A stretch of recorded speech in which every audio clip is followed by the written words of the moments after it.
Hello everyone, कैसे हैं आप सब लोग। लिमिटेशन आर्ट की सिंप्लीफाइड सीरीज में आज हम लोग सेक्शन 7 से लेकर सेक्शन नंबर 10 तक डिस्कस करने वाले हैं।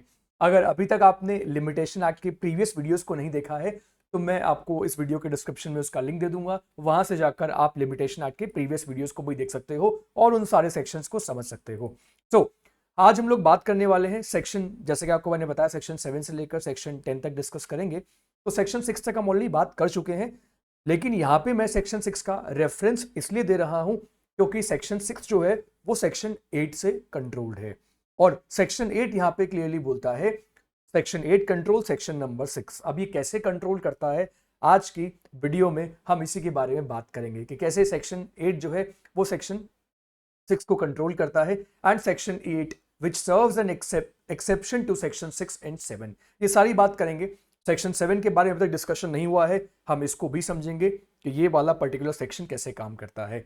लेकिन क्योंकि इन तीनों सेक्शंस का आपस में एक रिलेशन है, इसलिए मैंने इन तीनों को यहां पे डिस्कस किया है।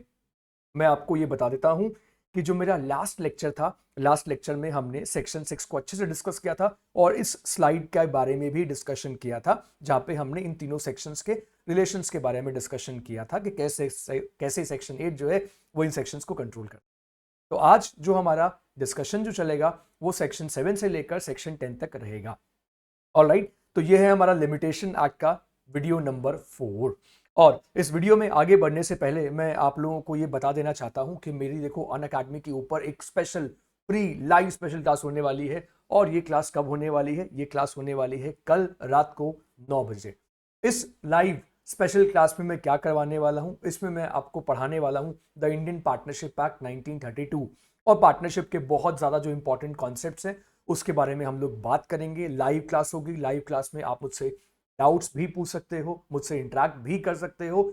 और इसके साथ साथ मैं आपको इस लेक्चर में ये भी बताने वाला हूं कि आपको पार्टनरशिप के सेक्शंस को कैसे लर्न करना है। तो सेक्शंस लर्न करने की जो मेरी टेक्निक्स हैं, जो हमेशा मैं डिस्कस करता हूं अपनी फ्री स्पेशल क्लास में, तो वो इस बार भी मैं आपके साथ शेयर करने वाला हूं। अब इस फ्री लाइव स्पेशल क्लास को ज्वाइन कैसे करना है?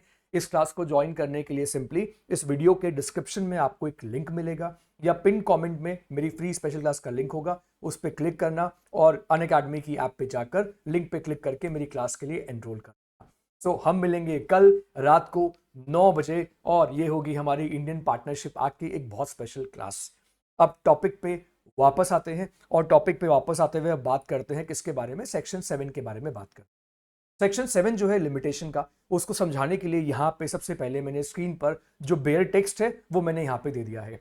सो इसमें क्या लिखा हुआ है देखो, where one of several person jointly entitled है सूट फाइल करने के लिए या एप्लीकेशन देने के लिए for the execution of a decree is under any such disability and a discharge can be given without the concurrence. Concurrence का मतलब यहाँ पे सहमति जिसे हम कहते हैं हिंदी में, of such person time will run against them all, but where no such discharge can be given, time will not run as against any of them until one of them becomes capable of being giving such discharge without the concurrence of the others or until the disability has ceased। अब इसका मतलब क्या है अभी समझाऊंगा with the help of an example, लेकिन एक बार इसके एक्सप्लेनेशन नंबर 1 और 2 को देख लो।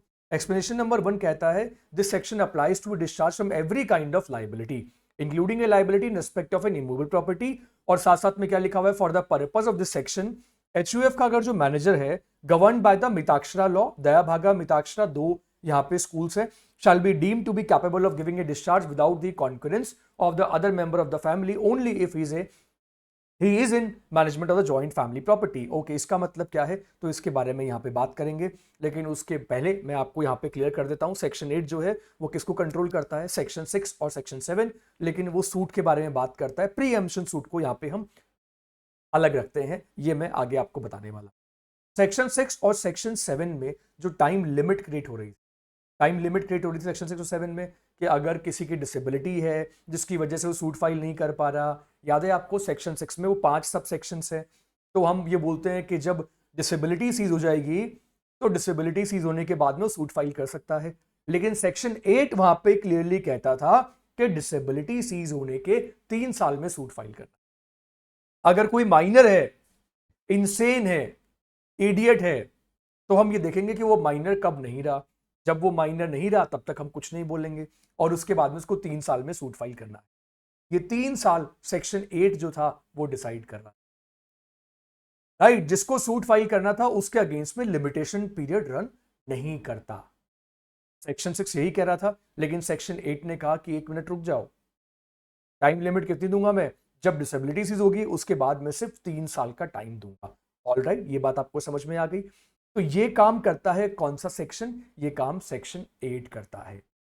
जितनी रिलैक्सेशन देनी थी सेक्शन 6 ने दे दी, सेक्शन 7 ने दे दी, लेकिन सेक्शन 8 कहता है कि रिलैक्सेशन के बाद में मैं सिर्फ 3 साल का टाइम पीरियड यहां पे ग्रांट करूंगा। अब यहां पे क्वेश्चन आया प्री एम्पशन सूट, अभी इसके बारे में बताता हूं। तो प्रीएम्पशन सूट के बारे में बात करने से पहले, क्योंकि ये आपके दिमाग में एक क्वेश्चन होगा कि ये प्रीएम्पशन सूट क्या होता है, यानी कि एक ऐसा पर्सन है जिसको प्रॉपर्टी खरीदने का राइट मिलता है, वो ये सूट फाइल कर सकता है कि पहले ये प्रॉपर्टी मुझे ऑफर करनी चाहिए थी। क्यों ऑफर करनी चाहिए थी? क्योंकि मैं इस प्रॉपर्टी के पास वाली प्रॉपर्टी में रहता हूं, या मैं इसी प्रॉपर्टी में पिछले काफी सालों से लीज पे रह रहा था, तो किसी और को ये प्रॉपर्टी सेल करने से पहले ये प्रॉपर्टी मुझे सेल करनी चाहिए थी, तो वो प्रीएम्पशन सूट यहां पे फाइल कर सकता है। एनीवेज, अब मैं सेक्शन 7 एक बार आपको बता रहा हूं, आप एक बार बैराक में सेक्शन 7 को ओपन कर लीजिए और इस एग्जाम्पल को ध्यान से समझिए। इस एग्जाम्पल को बताने के लिए यहां पे मैंने एक कुछ पिक्चर्स को यूज किया है, उसके थ्रू मैं यहां पे आपको बताता हूं। देखिए, ये कौन है इस स्टोरी में? ये है मिस्टर बजाज, राइट। ये है मिस्टर बजाज, और मिस्टर बजाज अपनी जो प्रॉपर्टी है वो बेसिकली किसको एलिनेट कर रहे हैं? ओके, तो यहाँ पे देख लीजिए, यहाँ पे ये जिसको प्रॉपर्टी एलिनेट कर रहे हैं वो बेसिकली इनकी एंसेस्ट्रल प्रॉपर्टी है, और ये प्रॉपर्टी दे रहे हैं किसको? मिस्टर गोगो को। तो मिस्टर गोगो यहाँ पे उस प्रॉपर्टी का बेसिकली बायर है, और मिस्टर बजाज जो है वो प्रॉपर्टी के सेलर हैं, राइट। इन्होंने देखो प्रॉपर्टी को कब सेल किया है, इन्होंने इस प्रॉपर्टी को सेल किया है on 10th of May 1977। All right, 1977 को इन्होंने प्रॉपर्टी को सेल किया। जब इन्होंने प्रॉपर्टी को सेल किया उसके बाद में क्या होता है ये जरा देखिए। प्रॉपर्टी को सेल कर चुके हैं ये 1977 को, एंड उसके बाद में पोजेशन इन्होंने वापस किसको दे दिया है? ये इन्होंने पोजेशन भी दे दिया है। लेकिन पोजेशन देने के साथ साथ अब हम इनके लीगल रिप्रेजेंटेटिव के बारे में बात करते हैं। इनके लीगल रिप्रेजेंटेटिव कौन है? तो इनकी अब डेथ हो चुकी है कौन से साल में? 1989 में इनकी डेथ हो चुकी है। ऑल राइट, मतलब with in the limitation period इनकी तो हो गई डेथ। 1977 में इन्होंने प्रॉपर्टी का पोजेशन दे दिया, प्रॉपर्टी को एलिनेट कर दिया, तो ये बात यहां पे आ गई, एलिनेशन कर दिया, और मैं साथ में बोल रहा हूं कि पोजेशन भी प्रॉपर्टी का दे दिया। किसको दे दिया?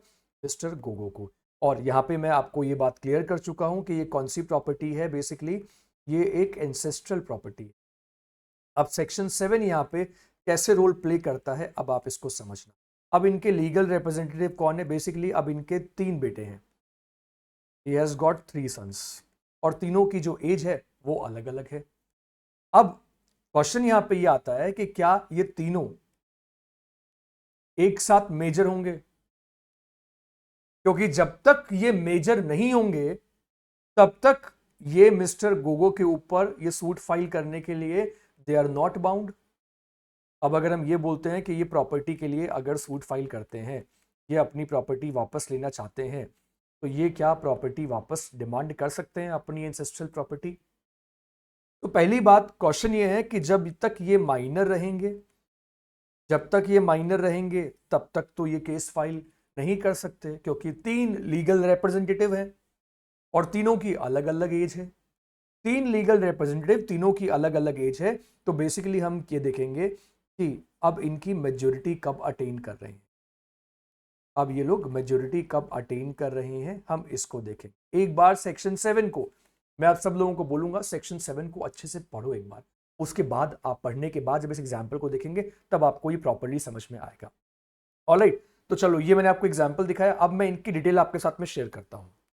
डिटेल क्या है? यहाँ पे 1989 को यहाँ पे इनकी डेथ हो गई है। डेथ होने के बाद इनके बेसिकली इनके तीन बेटे बचे, करण, अर्जुन और अमर। करण की डेट ऑफ बर्थ क्या है? 1970 में पैदा हुआ है। अर्जुन की डेट ऑफ बर्थ क्या है? 1975। और अमर की यहाँ पे डेट ऑफ बर्थ क्या है? 1976। तो इनके जब बच्चे छोटे छोटे थे तो तब इनकी डेथ हो गई। इनकी डेथ कब हुई? In the year 1989। All right, okay. Now अब 1976, 1975 एंड 1971। ओके, और जब ये सूट फाइल हुआ था, जब ये सूट फाइल कर रहे थे, तो देखो 1989 में डेथ हो गई, तो उसके बाद में केस फाइल करने की रिस्पॉन्सिबिलिटी किसके ऊपर है? उनके जो 3 बेटे हैं उनके ऊपर है। अब ये केस फाइल कब कर रहे हैं? Now they are filing case on 20th of May 1995।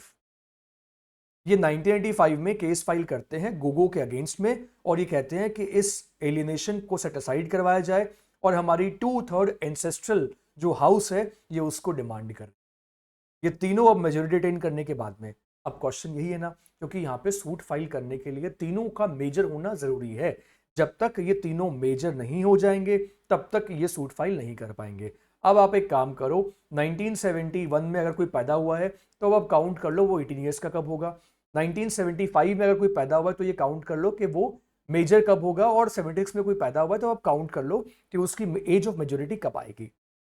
Alright, ये अब आप काउंट करोगे तो आपको ये समझ में आएगा कि ये देखो, अब मैंने इसी पूरी बात को समझाने के लिए ना यहाँ पे ये पूरा एग्जाम्पल जो है वो क्रिएट कर दिया। ठीक है, इन्होंने सूट कब फाइल किया? इन्होंने, अब जो 3 लीगल रिप्रेजेंटेटिव हैं, इन्होंने मई 1995 में सूट फाइल किया। और ओके, ऑलराइट, जब इन्होंने सूट फाइल किया तो बेसिकली इन्होंने क्या कहा? ठीक है, इन्होंने ये कहा कि देखो इनकी एज जो थी वो मेजोरिटी वाली हो चुकी थी। अब गोगो की साइड से ये कहा गया कि वो बोनाफाइड परचेजर था और कंसीडरेशन इस प्रॉपर्टी के लिए, और वो ये कह रहा है कि लिमिटेशन ग्राउंड के ऊपर ये टाइम बार्ड है, लिमिटेशन ग्राउंड के ऊपर ये टाइम बार्ड है। तो एक बात मैं यहाँ पे आपको अब बता देता हूँ, ठीक है, कि अब जब एक किसी केस में, किसी भी एक पर्टिकुलर सिचुएशन में अगर केस फाइल करने वाले 3 लोग हैं तो लिमिटेशन पीरियड जो ना वो तीनों के अकॉर्डिंग काउंट होगा। सेक्शन 6 में हमने ये बात सोची नहीं थी, लेकिन जब हम सेक्शन 7 पे आएंगे ना तो हम ये 2 क्वेश्चन पहले पूछेंगे। हम ये 2 क्वेश्चन पहले पूछेंगे कि जिसको सूट फाइल करना है वो सूट फाइल करने के लिए कॉम्पिटेंट कब होगा। अब सूट फाइल करने वाला यहां पे कोई एक पर्सन नहीं है, यहां पे 3 पर्सन है। तो हम ये देखेंगे कि जब तक उसके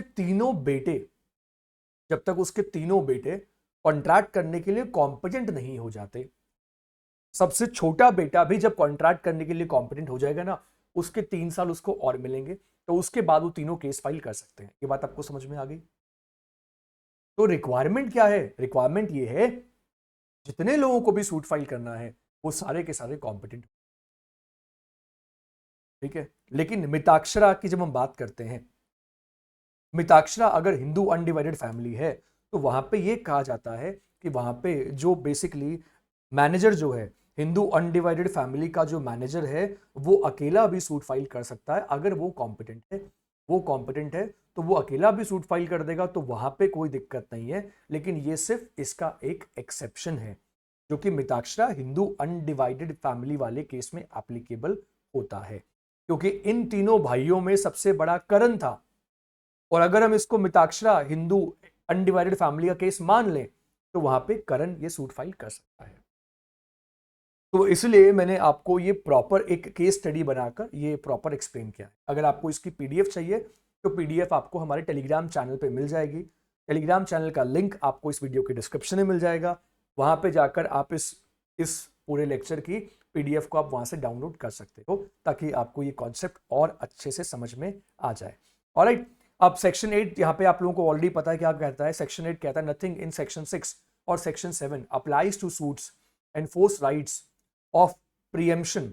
देखो यहाँ पे लिखा हुआ है ना, सेक्शन नथिंग इन सेक्शन 6 और section 7 applies to suits enforce rights of preemption case में एप्लीकेबल नहीं होता, और shall be deemed to extend for more than 3 years from the cessation of the disability.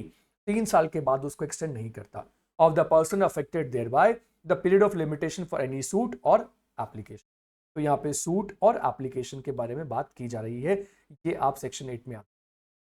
तो सेक्शन 8 के मैंने 2 पार्ट बेसिकली यहाँ पे बना दिए।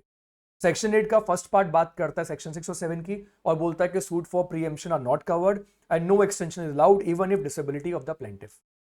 और सेकेंड पार्ट बोलता है कि पर्सन अंडर डिसेबिलिटी है may sue after cessation of the disability, but in no case the period be extended beyond 3 years from the cessation of the disability, वो 3 साल से ज़्यादा एक्सटेंड नहीं होगा।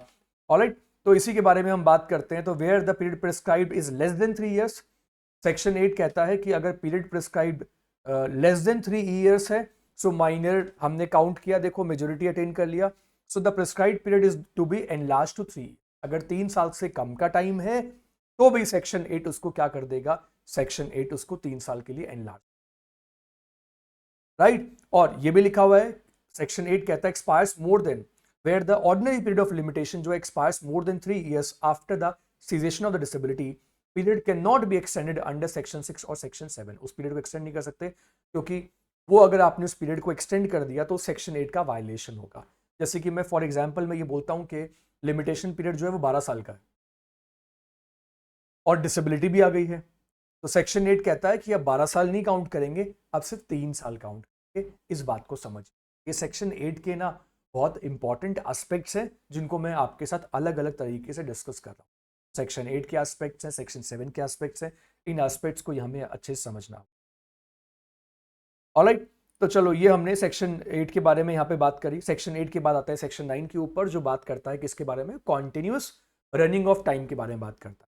और सेक्शन 9 कहता है where once the time has begun to run, no subsequent disability or inability to institute a suit or make an application stops it। तो वो बाद में नहीं रुकेगा, provided that where letters of administration to the estate of a creditor have been granted to his debtor।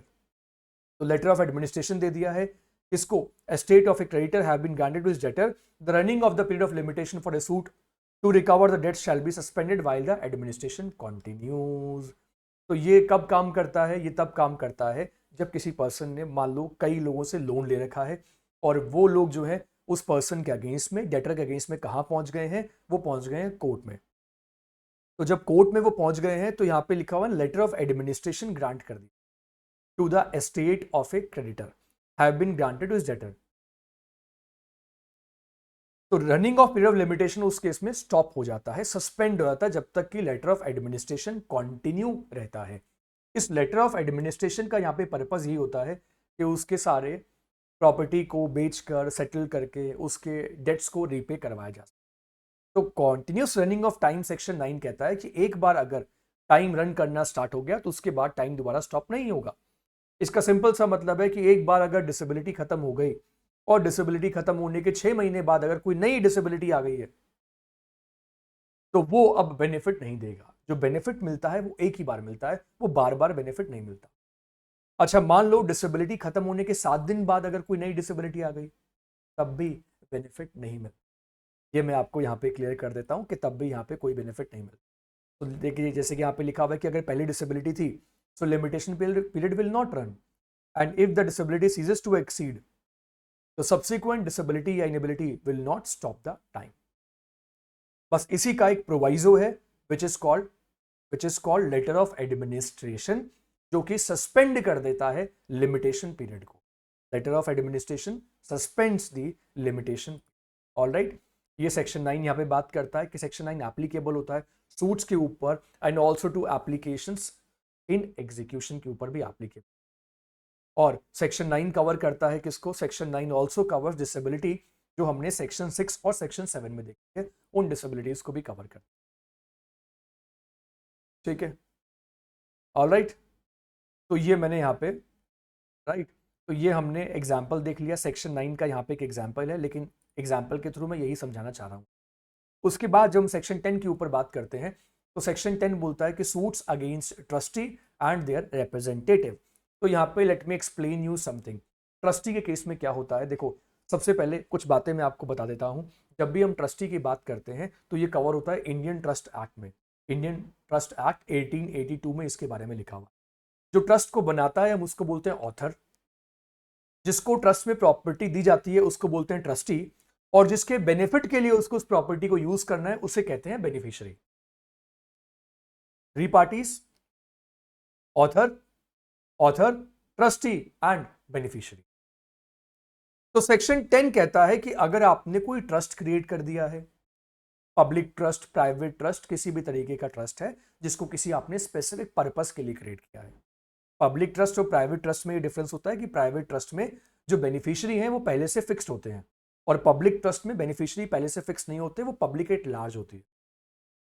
और वो trustee अगर उसको उसके लिए यूज नहीं करता तो यहां पे अब आप ट्रस्टी के ऊपर केस फाइल कर सकते हो।